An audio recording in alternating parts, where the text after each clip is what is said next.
The constant need for human connection should not feel as if it's an absolute necessity. Hey guys, Jamil here, and welcome to Mindset Redo, where I share with you some insights and ideas you can use directly in your own life to solve certain problems, most of which I went through while starting my journey, by giving you perspective that's either backed by science or experience that teaches you how to connect new ideas with the existing insight you already have, so you can start building up a more powerful mindset, one that develops you into a more independent thinker. Today we're going to be talking about how to not let the fear of what other people think stop you from getting started on something you've always wanted to do. Basically, I want to talk to you about how to become completely cool with yourself, so you no longer feel the need to seek validation or to avoid judgment when going after a big dream of yours, as well as where the fear comes from and how to stop it. Okay, don't click away yet. Let me explain to you why I'm sharing this with you in the first place. Because the fear of judgment really comes from the fear of being isolated. And you should not fear being isolated because you're going to be the only person that you're always ever going to be around. Because of this, it doesn't make much sense that we should fear being alone in any way. If you're lonely when you're alone, then you're in bad company. And you're missing out on true freedom by learning how to embrace it. By learning and understanding how to become more harmonious with your inner introvert, the fear of judgment then becomes to lessen. And in the theme of today's global event, there has not been a better time to learn how to do so. When you fear judgment, a part of you is seeking that validation, conforming to what's expected of you, so you don't have to face the backlash of going against the status quo. And because it's so tough to go against, getting over the fear of judgment is really no small feat. But before I get into these ideas I plan on sharing with you, you need to understand that these are meant to be implemented over the long term. So if you're looking to be hyped up and fueled for motion, this video is not going to be for you. If you're looking to build over a long period of time, then stick around, this video is for you. Caring about what other people think is something we all struggle with, and it for sure kept me from even starting this YouTube channel for so long. And this fear is manifested in so many ways, such as procrastination,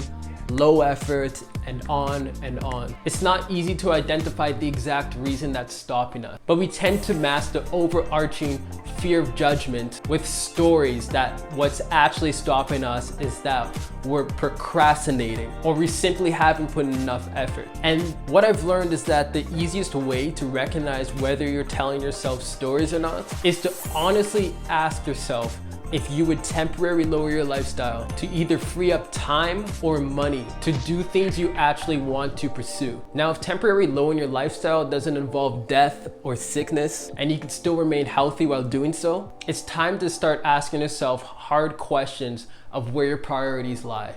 Now, if you're wondering how someone like me may know this, keep in mind I spent a lot of time with an overinflated lifestyle and struggling to find the time and money to put towards what I truly enjoy to do. All because I wouldn't stop buying and spending time on dumb shit. Until I made the conscious decision to stop chasing dumb shit, I was stuck in this never-ending loop of unsatisfaction. Because those materialistic things have nothing to do with you, trying to maintain that certain image is actually draining you. Now, chances are you've been in a similar position as me, or you're currently in that position trying to stop. But to stop, we need to understand, where does this need to maintain this image come from? As Yoda said, named must be your fear before we can banish it. The emotion and feelings you're facing from judgment don't actually change anything about who you are. You thinking they do is what's doing it. The interpretation of those judgments is what is affecting you negatively. Let me explain this a little deeper by going back in time a little bit. And by back in time, I mean like millions of years ago. The reason why we're going this far back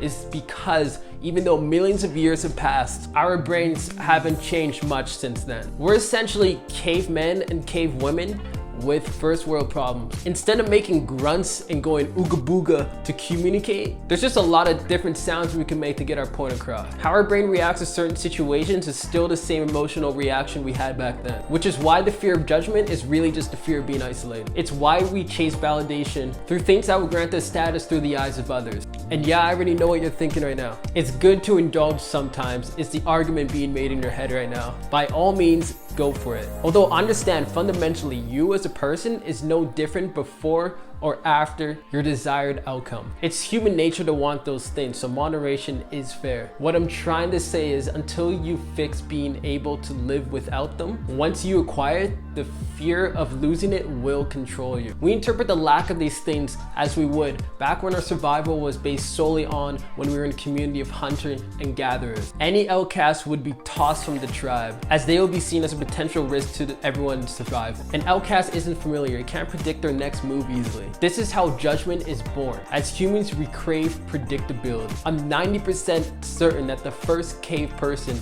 to invent certain tools received some sort of backlash before their invention got widely adopted. That's something I can't prove. Although, here's a list of the majority of people getting stuff wrong that was seen to be right in just the last 150 years. All right, let me get the big book of mistakes here.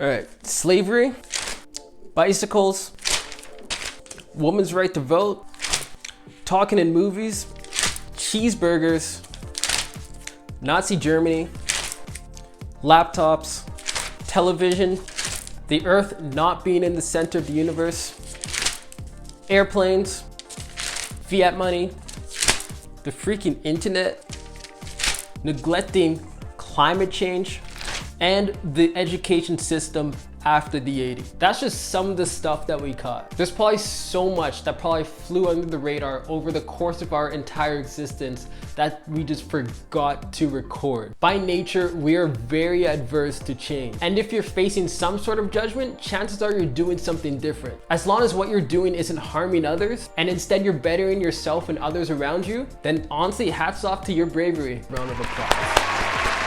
Throughout history, we didn't evolve by doing the same things over and over. We evolved by doing something different than the rest. Back in the Stone Age, being isolated from the tribe meant imminent death from a saber-toothed tiger, since you don't have any help to fend it off. As you can see today, that's not the case anymore. So you can now understand where we developed that need to match the status quo. It's a survival instinct to stick to what your community will accept you as. If the community that you're in values things that are in line with what you are trying to accomplish, then it's an amazing driving factor. If your community values things that don't relate to any sort of development and is more focused towards shallow pursuits, that's where the problem arises. And what I'm here to help you with if you're in that sort of situation. The actual emotion that we experience to be accepted by our community doesn't know the difference between what a good or bad community looks like. That's why we ourselves have to make the conscious, independent decision on what a good community looks like to us. You have to understand, even when it's best to separate yourself, there's also a driving force for them to naturally not want you to go because that means change. So when you try to go off on your pursuit for your dream, you're gonna be hearing things like, "Oh, I don't think that's for you." Or, "That sounds great. It's gonna be really tough though." Now don't get all paranoid and think everyone is out to get you. What I'm saying is that their biases towards you making a leap to evolve your situation may not always be in your best interest, because on a primal level, all of us can't help but to feel uncomfortable when change presents itself. And no, I don't think I'm some saint that has always been comfortable with change. In fact, quite the opposite. It was through being on both ends that I was able to recognize my behavior and the behavior of others, so I can make the necessary steps to fix it, so I can let others and myself grow, which is why I'm sharing with you how to do it right now. Anyways, luckily our brain didn't waste millions of years being scared of what our tribe had to say. Over time, we developed the very thing that keeps us at the top of the food chain, our prefrontal cortex. This is the hub. This is the real homie.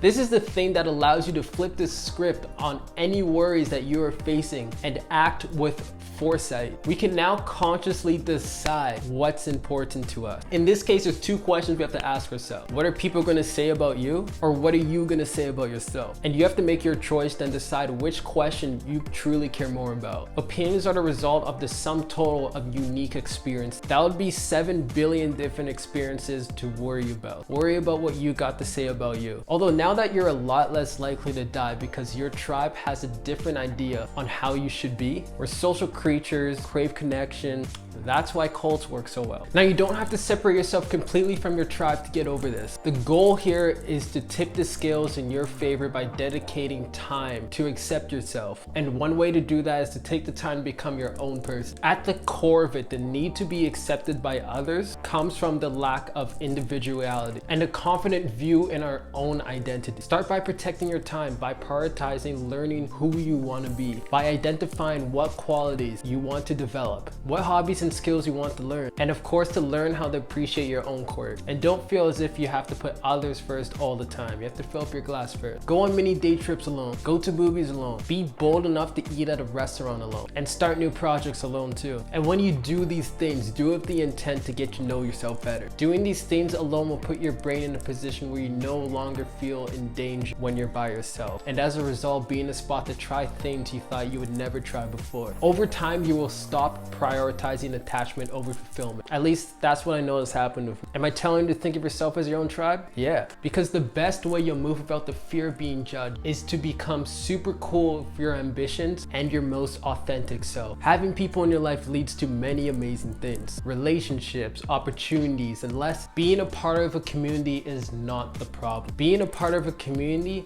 when the fear of being isolated is running rampant in your head is. Once you work to rid yourself of that fear, you'll be free to try anything. Because if you're just cool with yourself as you are, how much would judgment actually affect? This takes time to do, and no, you're not going to get rid of this issue in a day. Over time, you will begin to develop the awareness and spot the emotions and act accordingly. It's so uncomfortable to go against our natural instinct to not embarrass. Although the fact of the matter is you're going to be faced with two negative emotions anyway. Number one, embarrassment, which is temporary and fades as you continue to improve and become more comfortable with the situation. Or number two, regret, which actually grows as time goes on and eventually leads to resentment. Regret will last a lot longer. So yeah, that's it. I love hearing from you guys. So let me know if any of this stuff has helped you in any way. And tell me about your experience of starting something new and going into a zone of discomfort in the comment section below. I would love to hear all of it. And don't forget to check out the first link in the description below